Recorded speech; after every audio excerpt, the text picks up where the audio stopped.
All right. Thank you. Still remain Chima. In case you're just connecting to the part three of this short book review. By the way, here is a copy of the book I've been talking about. Things to do before your careers disappear. That's a book written by Dr. Fashura. All right. So chapter 7 is the best part of this book, says the author. It is captioned Before Your Career Disappears, What You Must Do. He further explained that it is the subject matter he thought about that propelled him to write this book actually. In this part, the author offers his candid, even if little, advice on ways forward.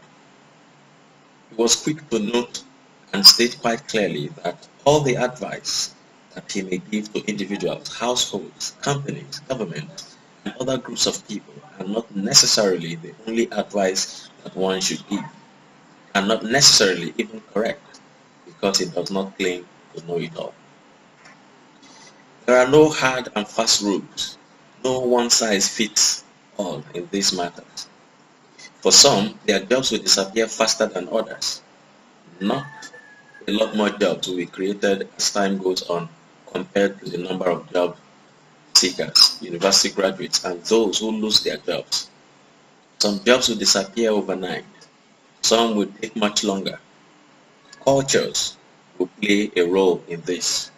Some jobs will be sustained much longer because of them. Others will be obliterated faster in some climes because of them.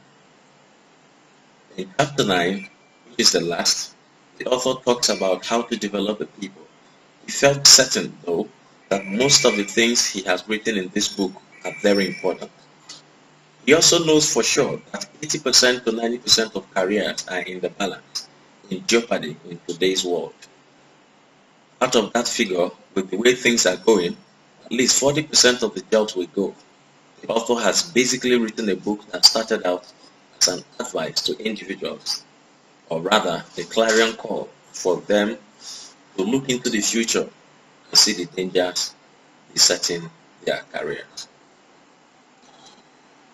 The question that nagged his mind was, who is to blame? Is it the fault of the poor individuals and households, or the companies who struggle in a bid to stay afloat? In answering this question, the author suggests that it is important to have our case study, Africa, in mind. Africa, as we know, is where all the problems chose as a final bus stop. Whose fault is it? It is very easy to blame the governments in Africa for their ineptitude. The incumbent governments also quickly shift the blame to their predecessors. At the end of the day, no problem is solved.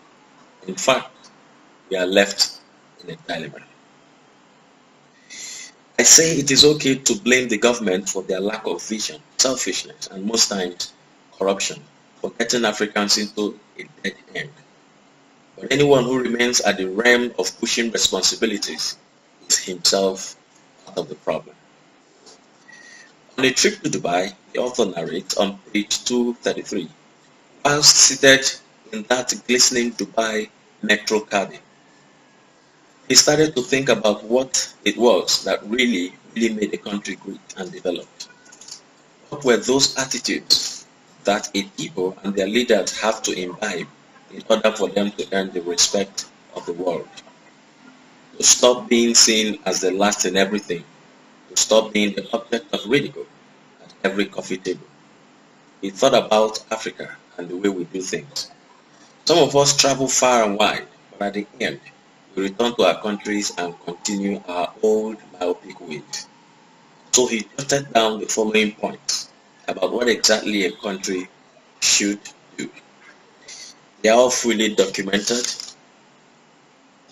in this book for your reading